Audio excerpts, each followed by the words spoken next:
Hi and welcome to my channel. In today's video I want to talk about houseplant essentials. Basically this is a hobby that over time can get quite expensive. Obviously you're buying the plants, but you're also buying all the accessories and the potting mediums and everything else that goes with it. Plus there are numerous gadgets on the market constantly being promoted to you, or they're definitely being promoted to me on Instagram and so forth. So I wanted to just go through today and talk about the ones that are actually worth your money and the ones that you should just not bother with at all. So that's what we're going to do in today's video. But before we get into the video, hi, my name's Alexis and this is Wild Houseplants. I'm a houseplant enthusiast and I also work as a houseplant technician, which basically means when I'm not looking after my own plants, I'm looking after other people's. If you don't follow me over on Instagram, you can find me there at Wild Houseplants. And if you do enjoy this video today, I'd love it if you hit that subscribe button below. It doesn't cost you anything, but it really helps out my channel. Okay, let's talk houseplant essentials. Okay, first up, let's talk about watering. So obviously you're going to need something to hold your water with. So I've got this little watering can here. This was just like a cheap one from Amazon. What I like about this is that it's got a narrow spout, which means that when you're pouring, you can easily direct where the water goes. And I don't end up with so much like water splashing off leaves and things like that. It's just easier, especially with like smaller plants, to direct it. But if I've got a larger plant, I'll literally just use like a jug or a larger watering can. So yes, of course, you're going to need something to hold your water with, but you don't need to buy anything fancy when it comes to a watering can. You can literally just use a garden watering can, or you can buy something a little bit more sort of aesthetically pleasing. I do like this one because it's got the narrow spout, but like I say, sometimes I literally use a kitchen measuring jug. So you don't need anything fancy when it comes to your watering can in particular. When it comes to knowing when your plants need to be watered, there's a lot of things like this on the market. This is a moisture meter, and the idea is you would stick it down into the soil and it's got a gauge here and it will tell you when the plant is dry, moist or wet. Now, some people love these, some people think they are completely pointless, and I am edging towards the side of pointless. Basically, every soil type is different. Some are really like dense and compact, and in which case this works really quite well because it's surrounded by a lot of soil and it can easily pick up the moisture level. If you've got a nice chunky airy mix, which is what I tend to use, you stick it down, it's going to hit an air pocket and it's going to tell you that the substrate is dry, and that is not necessarily the case. So I don't find these to be consistently effective, and for that reason I don't use them, and I don't find that what they're telling you is particularly helpful. What I would say is if this says wet, it is probably 100% wet, but if it says dry, I wouldn't trust it, if that makes any sense. Instead, I prefer to use a wooden skewer. Obviously these are literally just like kebab skewers you can buy from the supermarket or anywhere really. You stick it down into the soil, twist it around, bring the skewer out. If there is soil stuck to the skewer, then you know that there is moisture in the soil and you don't need to water. If it comes out dry, you know that plant is definitely ready for a drink. And then with a little bit of plant knowledge, you can start to understand that if you're sticking this into, say, a fern or a calathea, a plant that likes to basically be consistently moist, and you're coming out with moisture down here, but the plant soil level is up to here, well, that one's probably going to need a water, because if it wants to be consistently moist, you've got a section of dry soil here and just a little bit of damp soil at the bottom. If it's something like a ficus, a cactus, a succulent, a monstera, plants that can actually dry out completely in between watering, and it comes out and it's got a little bit of dampness up to there, I'm probably going to leave it a little bit longer until I water, maybe a few more days, because I can allow that soil to completely dry out between watering. It's better for that particular plant to let the soil completely dry out between watering. So a little bit of plant knowledge helps, but in a general sort of beginner sense, it comes out with soil on it, leave it a few more days, it comes out dry, give that plant a thorough water. Another thing you're going to need, and I 100% think it's worth investing in a good quality one, is a fertilizer. So giving your plant food, not just throughout the growing season, but I pretty much fertilize my plants all year round, as long as they are actively growing. I have grow lights in my home, so a lot of my plants are putting out new growth all year round, or if they're in a bright spot or things like that. So I would 100% tell you to invest in a good quality fertilizer, not just the sort of bog standard ones you might find at your garden centre. This is liquid gold leaf, and I've been using this for probably a little bit over 2 years now, and my plants absolutely love it. And the majority of them are absolutely thriving. And I think a lot of it is down to using a really good quality fertilizer. I will link this one down below. And yeah, just basically start, if you haven't fertilized your plants before, just start with a very small amount. I would say like half the dosage that's recommended on the back. Just start them off slowly, because you don't want to sort of shock them with a load of fertilizer if they're not used to being fertilized. And then you can slowly build up to the recommended amount that's on the back of the bottle here. I'm now at the point where I literally just pour in a little bit. I don't even measure it out anymore, and my plants are absolutely fine. But if your plants are not used to being fertilized, it can be a little bit of a shock for them. So I would just bear that in mind.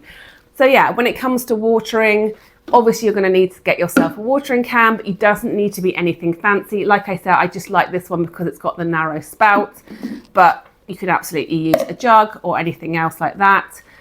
Forget about the moisture meters, because they're not, you know, consistent over every type of soil type, and get yourself instead some wooden skewers, which don't cost hardly anything. And yeah, they literally tell you what you need to know. Invest in a good quality fertilizer. Don't just get the bog standard stuff in the supermarkets or in the garden centres.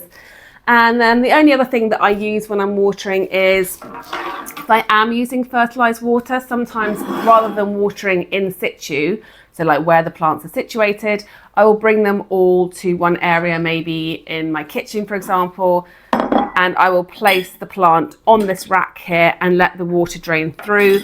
That just means that because this is like fertilised water, I can then use that maybe in the pots in my garden and just give them a little boost as well. So yeah, again, bowl from the cupboard, grill from the oven, nothing fancy there. And then the only other thing that I might use for watering is one of these little squeezy bottles. I find these are quite useful for keeping your moss poles moist.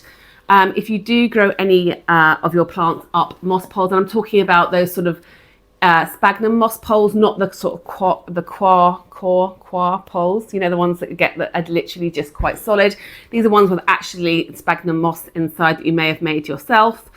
Especially when the pole is just starting off and you might have a lot of moss that you don't need to keep all of it moist because the plant may be only like so high. I will use this just to keep the moisture around those new roots as they're growing into the moss, and I do find these to be really useful. So again, it's not an essential, but it's a nice to have. So essentials are your watering can and your fertilizer and your wooden skewer, and your nice to haves are literally there's some stuff you can literally find in your kitchen and one of these little squeezy bottles. The only other thing that sometimes you see people using are watering globes. And I don't use any in my house just because I don't feel like I need to do that. But I do use them sometimes with clients where perhaps I'm only visiting every fortnight and they might have plants such as calathea and things like that that do not like to dry out, and 2 weeks may be too long in between watering. So I do use watering globes in that sense if there's any plants that are particularly thirsty, peace lilies, calathea, ferns, and sometimes they work quite well for that. But other than that, in my home, I don't find the need for it because I'm on hand just to water as and when the plants in my home need it.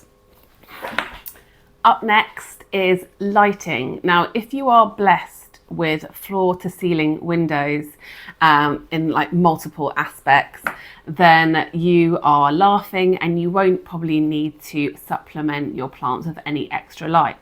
But most of us are not that fortunate, and I know for myself, I have south-facing windows at the front of my house, north at the back, and I've got pretty much no east or west windows. So I've sort of got like the two ends of the extreme and nothing really in between. And I find that although I'm getting good light right up against the window of my south-facing windows, if you come, say, 2 meters back or right at the back of that room, there's really very little natural light. And so I do find myself needing to supplement with additional lighting. And in this case, we're talking about grow lights. So there are lots of different grow lights on the market. This is a Sansi bulb. I just had this one to hand. But I also really love the grow lights from Grow Gang. They're called the Pianta grow light. I've talked about them previously in my videos. I have 3 of those, and they screw into like a normal light fitting that you might get from like a lamp from IKEA or whatever like that. Or Grow Gang also do their own plant stand and also like plant fittings that attach onto the wall. So I'll put in a picture of the setups that I have with the Grow Gang lights. But like I say, there are like fancy grow lights, and I also have some strip Barina grow lights, which I just got off Amazon as well. So they're quite good. The strip lights are quite good if you've got shelving, sort of like narrow sort of shelving, and you want to put some on the top of the shelf and then have them just sitting over the little plants below. So I tend to use those strip lighting for things like my small plants or propagations. They work quite well, whereas I use the bigger grow lights to cover a sort of larger area or larger plants like my big Monstera deliciosa or something like that. And the other thing when it comes to lighting that I would say is worth investing in alongside grow lights is a light meter. So this is probably one of the more expensive gadgets that I own when it comes to plants. This one I think was somewhere between like 30 and 40 pounds. So it's not crazy, but you can get like very complicated ones that end up costing more towards £100. But this one I just got on Amazon, and basically you take off the little cover here, and then you place this down onto your leaf, and it will give you a reading. You can choose either between FC, which is foot candles, or lux. And in the plant world, we'll generally use foot candles, and it will give you a particular reading. And as a general rule, you're going to be wanting your plants to be receiving a minimum of 100 foot candles. That's for like bare minimum of like maintenance for themselves. But if you think about it in a commercial nursery, which is where your plant originally came from before you brought it into your home, they're going to be receiving sort of towards the very high hundreds or even thousands of foot candles to make them really grow and like flourish and thrive. So if you can give your plants closer to sort of like between 300 and 500, that will be really good for them. But even beyond that, you're looking at your plants really thriving.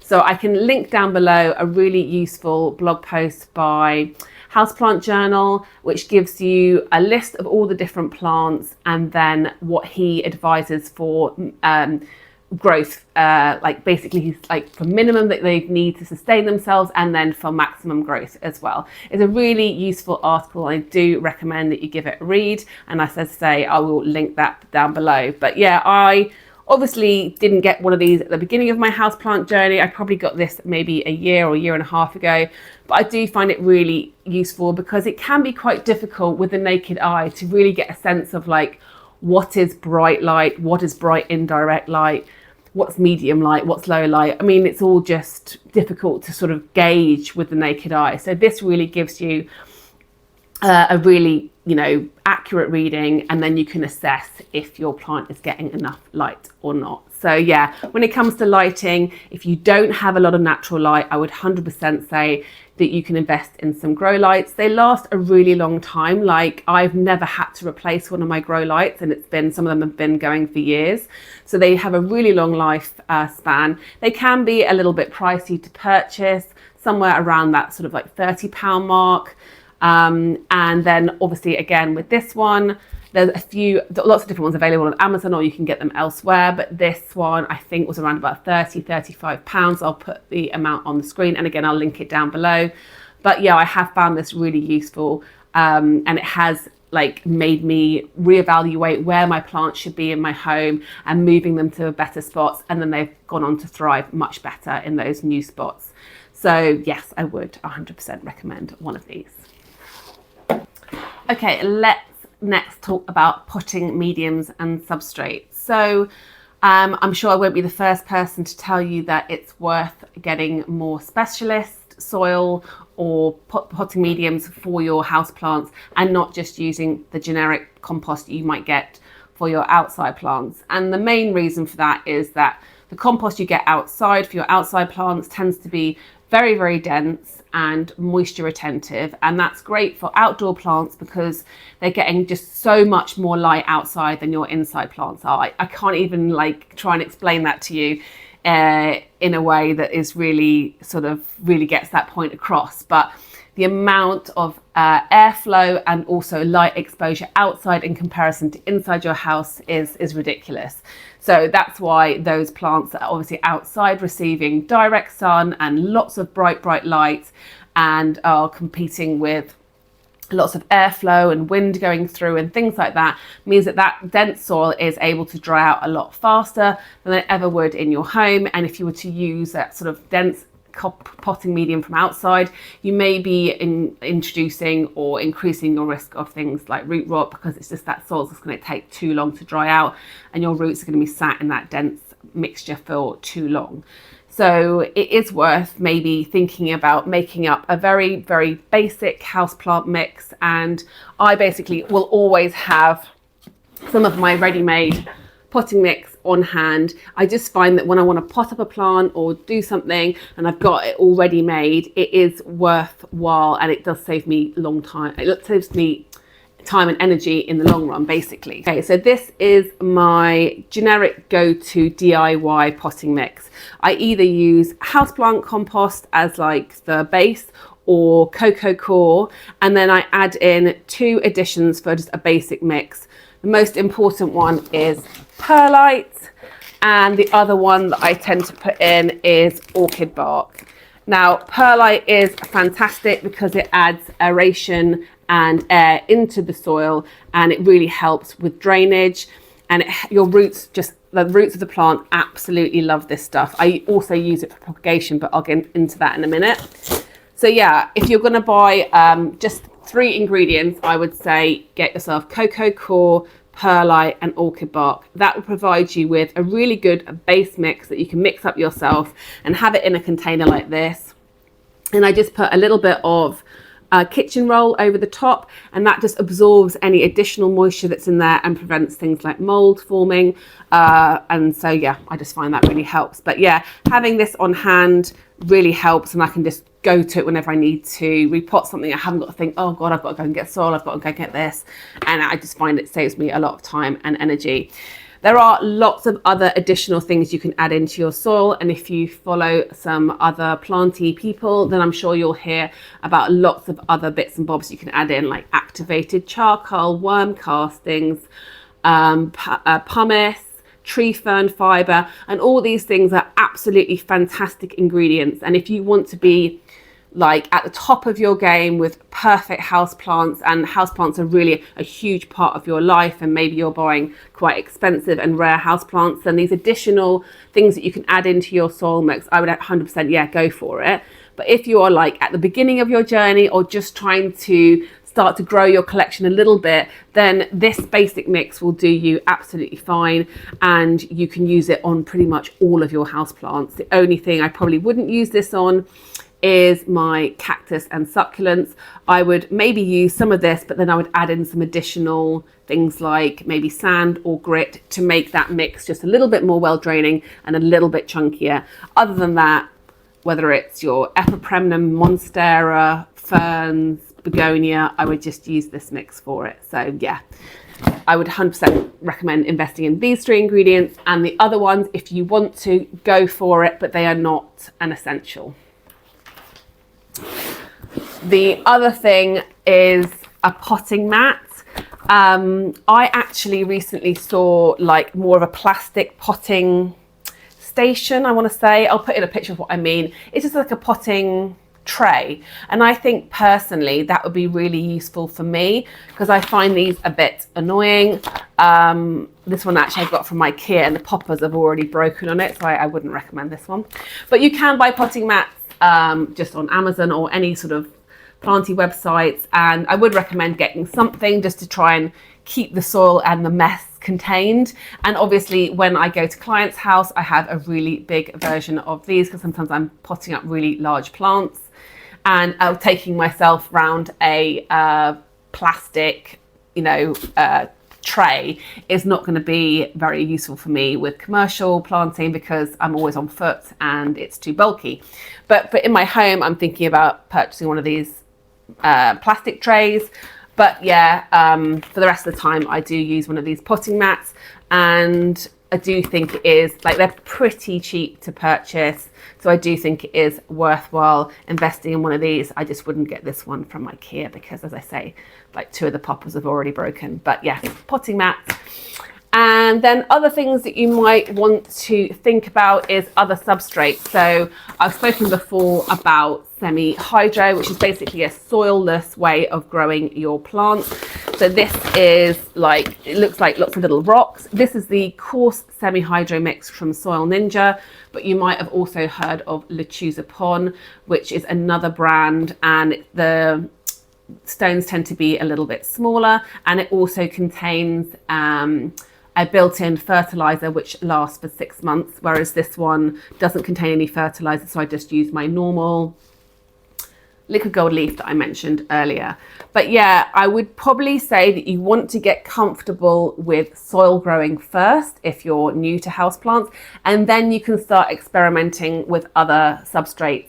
But I would definitely start with soil and get your head around that one first, and then once you feel comfortable with that, then you can start playing around with other mixes like semi-hydro. There's also leca as well. I don't personally grow any of my houseplants in leca, but it is another ingredient that I sometimes add into my potting mix if I'm feeling a little bit extra.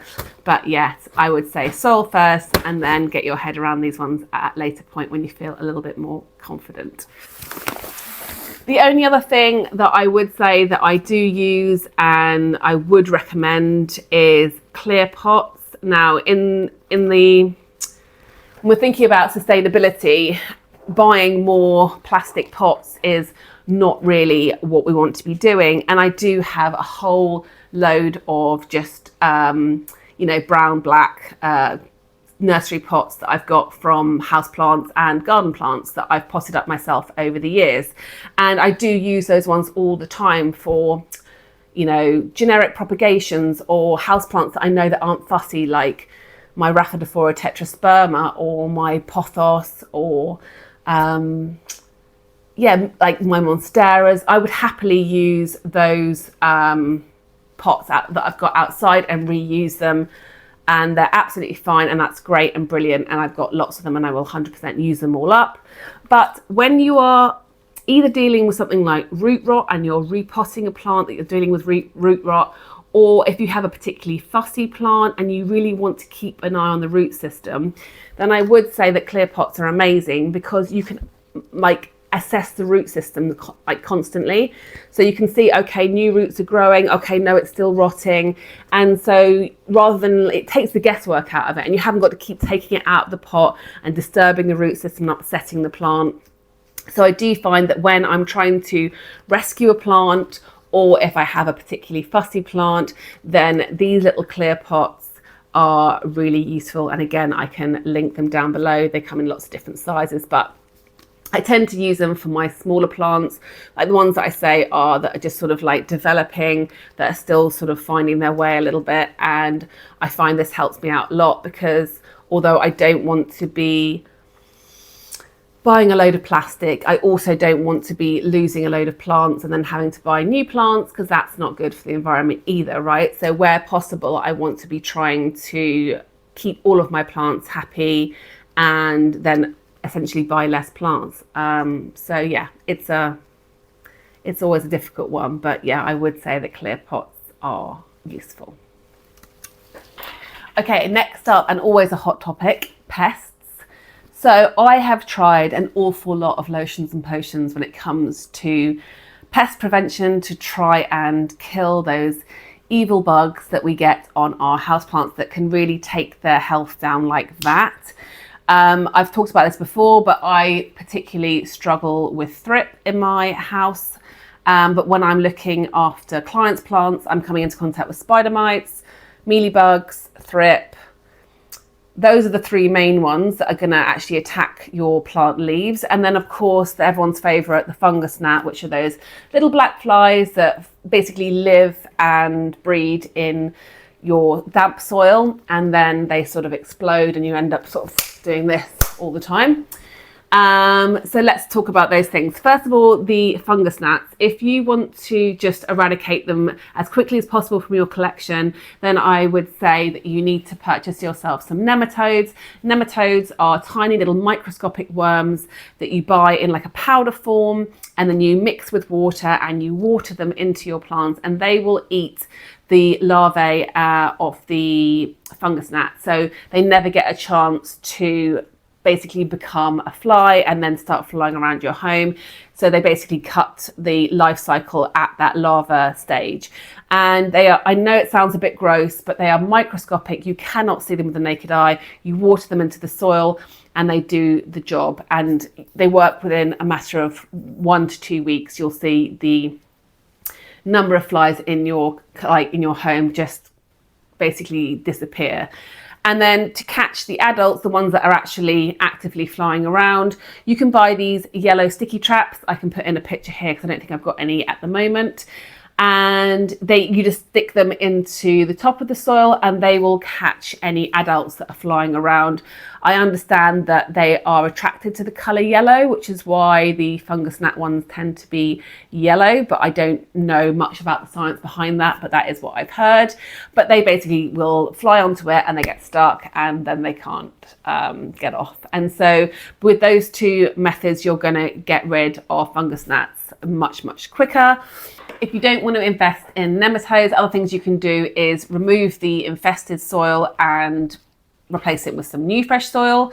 I would 100% say that when you buy a bag of soil, just check it before you repot any of your plants. Just give it a really good mix around, and if you see anything fly out, even one fungus gnat fly out, I would literally use it in the garden and not use it inside, because if there is even just one fungus gnat in there, then the likelihood is that they have laid eggs in there and you're going to basically be introducing a whole load of fungus gnats into your houseplant collection, which you don't want to do.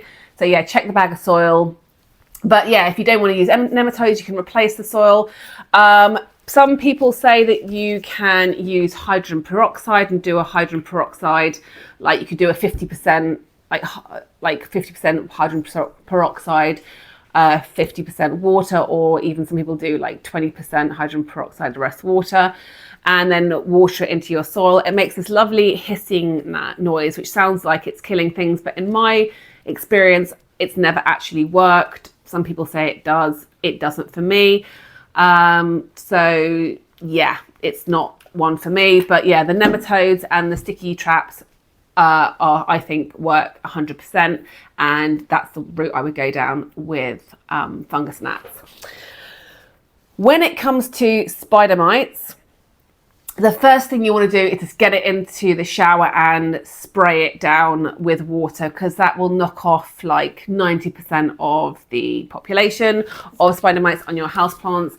And then I would use a product like this. This is SB Plant Invigorator. You can buy it in just like a ready-made spray bottle. This is the concentrated one, and I tend to use this, and I use it a lot for work as well. And I would just put, obviously it will tell you the recommended amounts on the back of the bottle, but you put a little bit into a spray bottle like this, add water, and then ideally you want to take that plant outside so you can really like dose it with really good amount of the front and backs of the leaves, and then leave it, and then come back and then spray it again and then wipe the leaves. That's what I tend to do. It's also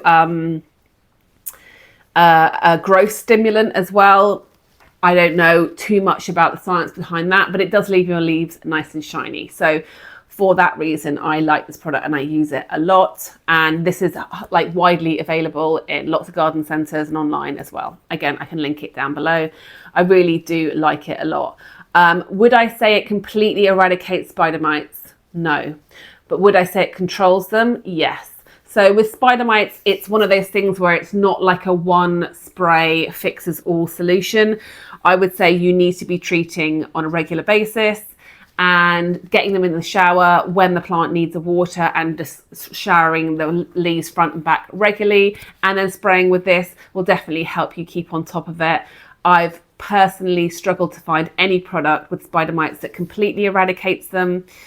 So yeah, with that one, for me, it's more of a control rather than complete eradication. But if you find any products that you find really help with spider mites, please comment below, because we're all always trying to look for new products. But yeah, so that's one that I do think really helps but doesn't completely eradicate. I have also tried things like Azamax, and that also, which is like a miticide, and I also haven't found that to be 100% successful either. So luckily in my collection, for whatever reason, I don't struggle with spider mites, but I do have lots of clients that do struggle with them, so I am coming into contact with them on a regular basis, and this is basically what I'm using to help control them. Now next up is my nemesis, the thrip, and there's a couple of things that I do. So first of all, a bit like with the spider mites, if I notice them on a plant, then I will get that plant into the shower and like blast the leaves front and back. The adults are black and very narrow. I can put in a picture, and then their larvae are like more sort of creamy color and smaller. We're talking about a couple of millimeters here. So again, if you don't know what you're looking for, it can be quite difficult. But once you know that that's what you've got, yeah, blast them in the shower. And then it depends on a few different things. If I was about to go away on holiday and I'd found a thrips on one of my favorite plants, then I would more than likely go in with a chemical pesticide. This is Provanto, and it works really, really well.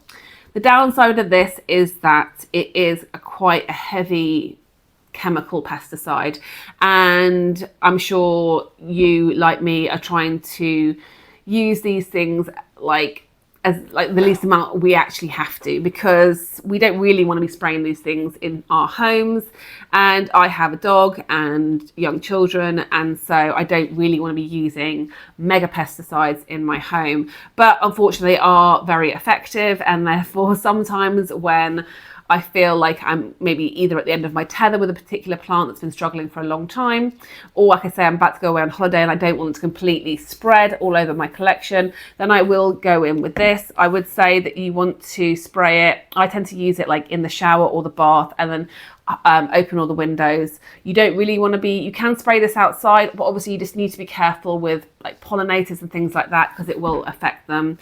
So I do try to use it like inside, but in a well ventilated area. This is the ready-made spray, and I prefer this because it doesn't smell so bad. The one that you can make up in a box tends to absolutely reek, and obviously that's not very nice. So I tend to use this one, and like I say, like a bottle like this will last me quite a long time, because as I say, I really only use it as a last sort of ditch solution. And I don't want to be like willy-nilly spraying this on all my plants all the time.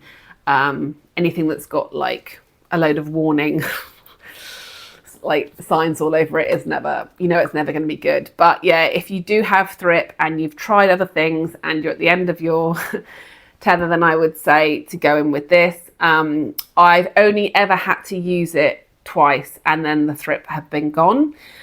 Most cases I just use it once and they're gone, but in a bad infestation I might have to use it twice, but never more than twice. So it is, quite very effective. It's a pretty hefty chemical, so if I don't have to use it, I don't want to.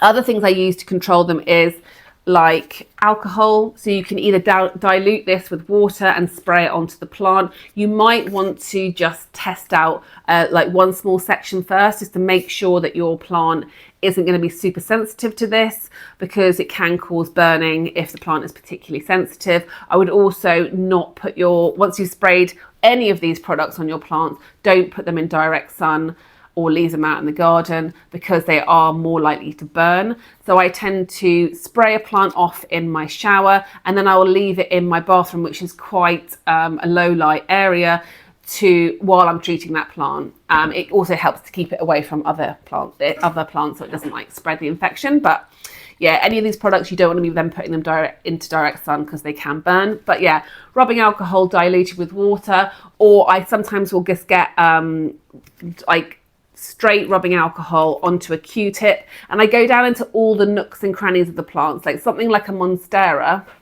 Let me just get my Monstera alba, I'll show you. This is my Monstera alba, which has recently had thrip and been struggling. And what I tend to do is remove any of like this sort of the brown bits that tend to, because they like to hide down here. So I remove any additional, like, you know, as you get those like brown bits of the petiole that sometimes hang out here. I remove all of those. I get a little bit of alcohol on the Q-tips and I go down into all the nooks and crannies, and that will kill them on contact. What it won't do, which is what this will do, will just stay on the plant and prevent them from coming back. The alcohol will only kill on contact, but it won't, you know, last particularly long. But just getting down regularly onto all those nooks and crannies will really help keep on top of things. Or like I say, you can dilute it and spray the whole plant, but just make sure the plant isn't too sensitive to that alcohol. Also, just while I'm here, how beautiful is that new leaf? Hasn't even hardened off yet, but I love it so much. Blah, blah. Other products I use for thrip is this, well actually I mean, you can use this in spider mites and mealybugs as well, is this Dr. Bronner's Peppermint all-in-one magic soap. And a little of this goes a long way. So you just need to put a few drops into a spray bottle and just give it a good sort of spray all over. And this will basically like work by sort of smothering the pest, and it will kill them. But once again, it's not going to stay on your plant and prevent them from coming back, and it might not get all the eggs and things like that. So it is a repeat treatment sort of a thing. But this is like toxic free and like, let's see what it says, made with organic and fair trade oils. You can get it, it's not going to be like damaging for your skin and your home and things like that. This is also something I use when I first get a plant and I bring it into my home. I will use a dilute version of this and just spray it all over. Even if I don't know if there is any pest there, it will just basically get rid of the ones that are there. So when I have thrip or and I first discover thrip, I will first, like I say, shower it down. Then I'll go in with something like this and basically treat it regularly. But if it gets really bad or it's not working for any reason, then I will go in with the chemical. One last product to talk about is diatomaceous earth. This is like a powder and it basically kills most crawling insects within 48 hours, which is what it says on here. And yeah, you basically just, I sort of like, you can use like one of those, what are they called? Like a sort of, I don't know, I'll put it on the screen what they're called, but I tend to just sort of sprinkle it on. I find this isn't really great on, oh, that's my dog barking, sorry. It's not really great on putting on leaves because it gets everywhere. It's a bit like talcum powder, and so it's not ideal for things like that. But I do, Bill, thank you. But it is useful, again, for those nooks and crannies or around the base of the plant. So I do use it for that. But I do find it difficult to actually get it all over the plant because it's just going to sort of fall off. But it is, I would say, it is a useful tool, a useful product. Yeah, and again, it's good for things like, you can use this for all pests, mealybugs and stuff like that as well. And the other thing that I use for mealybugs is basically just alcohol, because mealybugs are quite big. Again, I'll put a picture on the screen. You can literally see them quite easily. So if you get like a cotton bud and alcohol, dip it in, and you can literally just sort of like remove them physically and wipe off any of that like fluffy stuff that they produce, which is where they keep their eggs inside. So yeah, you can literally just remove that. And I use like rubbing alcohol straight onto a microfiber cloth, and I will literally just wipe the leaves if it's got, especially if there's something like waxy, like a Hoya, which mealybugs tend to like. They're quite hard, those leaves are quite hardy. So I don't worry too much about the rubbing alcohol on those leaves. But yeah, these are the products I would use. Anything else that you see on the shelf that's like a leaf cleaner or a plant booster or any other bug products. I have tried so many of them, and honestly, in my opinion, the rest of them are rubbish. Sorry, put it out there. If you have any products that you use for pests or leaf shine or anything like that that you think are worth it, then please tell me down below. But these are the ones that I basically use. I also use the rubbing alcohol to like clean all my scissors and things like that. If I'm like going around and chopping up a lot of different plants for propagations or removing leaves or whatever else, I will disinfect in between with rubbing alcohol. So rubbing alcohol is really useful. The SB plant invigorator lasts forever as well. Diatomaceous earth, the peppermint soap, and this worst case scenario. The hydrogen peroxide, people also say is useful for root rot, but again, I have tried it and it's never worked for me. So for me, I don't really have a use for this. I've tried it for killing fungus gnats and I've tried it for root rot and it hasn't worked. So yeah, it's a no from me for hydrogen peroxide for plants. But these guys I would 100% recommend. Get yourself a few spray bottles. I use one just for water for like misting things like my ferns, and I have another one for insecticide, and I label them up so I don't get them confused. And yeah, you can get these like from anywhere, hardware stores and things like that. And then get yourself some microfiber cloths. Honestly, I can't get enough of these. I use so many of them. I get through so many. And then I just stick them in the wash on a hot wash and hope the bugs will get melted away in the washing machine. So yeah, that's what I would recommend for pests. Next up, let's talk propagation. So firstly, things like propagation stations and specific things for propagation, like propagation vessels and things like that. They are a nice to have, they look nice, but you absolutely don't need them. You can literally use little vases that you have around your home. Sometimes I use mugs or just glasses, or yeah, anything that I have. You don't need anything fancy. You can literally just use any little vessels around your home for your water propagations. And then when it comes to propagating in maybe either moss or perlite, then I'll use literally like a plastic Tupperware, put a layer of the substrate on the bottom and then place my plants in. And then I either put the lid on or I might put it in a bigger plastic box, like similar to what I use to keep my soil medium in.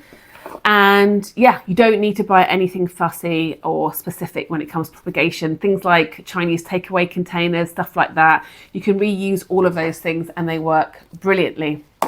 When it comes to propagation substrates, obviously water straight out the tap. You can add in your fertilizer if you want to. And then two other ingredients that I use is sphagnum moss and perlite. And when I decide which one I'm going to use, it kind of depends on previous experience and what's worked best for me before. I think they both work really well. I'm currently rooting some Rhaphidophora tetrasperma cuttings, and I've got some in perlite and some in moss, and they're both producing brilliant roots. I would say that maybe you're slightly more likely to come into contact with maybe rotting cuttings in moss rather than perlite because it stays damp for longer. But I mean, they're both brilliant and I use them both all the time.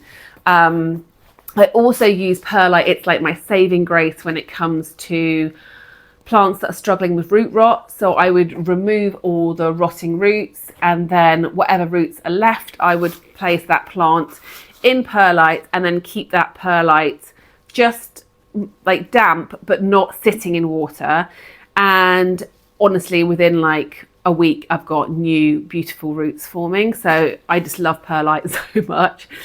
The only thing with this you've got to be careful is when you're using it, it does produce quite a lot of dust, and that's not good to breathe in. So either do it in a well ventilated area or use a mask when you're dealing with it. But yeah, I use these two things. I don't use anything fancy when it comes to propagation. The only thing I do actually buy are these little glass cloches from IKEA. You can also get glass cloches in a lot of different places, but this is the small one, and I've got some larger ones as well. I can put in a picture. I use these for all my alocasia corn propagations, and basically when I want to keep like a small plant happy, I want to give it 100% humidity to really protect it, and it obviously keeps the plant happy. So while it's at that sort of small and quite vulnerable stage. So this is probably the only thing, along with my substrates, that I purchased for propagation. Other than that, you really don't need anything fancy.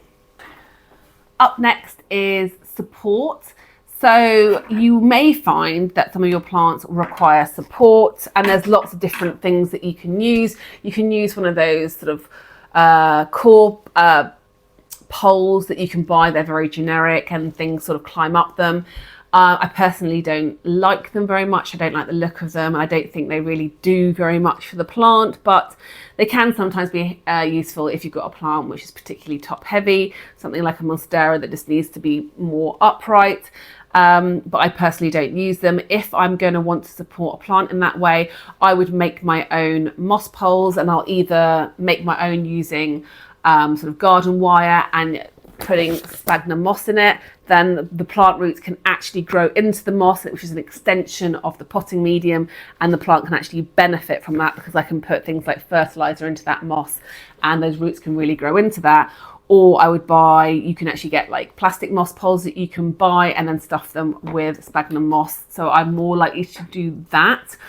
If I just want to support the plant, I will buy these metal stakes. These come in lots of different heights, and I find these particularly useful for alocasia because they do tend to get like quite top heavy as the leaves get bigger and the stems sometimes start to sort of droop, and this can really keep them looking much more sort of neat and better, like, you know, more aesthetic to look at. And it also helps the plant to keep supported as well. So I do recommend these for support. And also like floristry wire, I use this quite a lot, either to help the roots, encourage the roots into the moss pole, just to keep them in place. But I also use this to help support, like tie maybe few different stems together to keep a plant a little bit more upright as well. I do find this, like, there are many uses for floristry wire. I do find this really useful. And the only other thing I tend to use for support is these little plastic hooks. They stick onto the wall and you can train things like pothos or climbing plants and vining plants around your room. And I use these mainly for my like Rhaphidophora tetrasperma and pothos, and I've got a micans, philodendron micans over my sink that I use them for. So I do find these really useful as well. And that's pretty much what I use for support. The only other thing that I haven't spoken about is scissors. And I don't really use anything fancy. You can buy fancy snips and they're all very nice to look at, and I have bought them, but I am absolutely terrible at putting things down. And then, especially when I'm on jobs and stuff, I've lost so many things just by putting them down. So I generally now just buy like kitchen scissors or anything, and I will just use these. I'm very rarely needing something like a really heavy pair of secateurs indoors. So I generally just use little scissors for like more petite little plants where I just need to cut little stems, and then just a pair of like kitchen scissors for other things. So yeah, you don't need to buy anything fancy when it comes to chopping up your plants. Okay, so I think that's it for this video. I hope I think I've covered most of my houseplant essentials. And if you have any questions about any of the products I've talked about, or if you have any houseplant essentials that you recommend, please drop me a comment and let me know about them, because I'm always open ear to hear about things. But for the most part, I think less is more, especially when you're starting out. It can feel so overwhelming that you need to have all the products and all the stuff, and you absolutely don't. You can start with a pretty basic few items, and there are then obviously those other items which are nice to have, but when you're starting off, you just need a few basic items. I would also just like to say that there are a lot of apps out there that claim that they can solve your plant problems, and in my opinion, they are all absolutely a load of rubbish. So don't spend your money on any plant apps that say that they can diagnose your problem if you give it milk or Coca-Cola or other ridiculous things that I've seen. If you are just using a balanced fertilizer and you're not overwatering your plant, you will probably have a lot healthier plants. So yeah, don't need to be putting any random stuff on your plants, and you don't need to be paying for any crazy apps that say they're going to help you in that way. But yeah, that's just my thought on those things. But yeah, I hope you found this video useful, and I will see you in the next video. So see you later.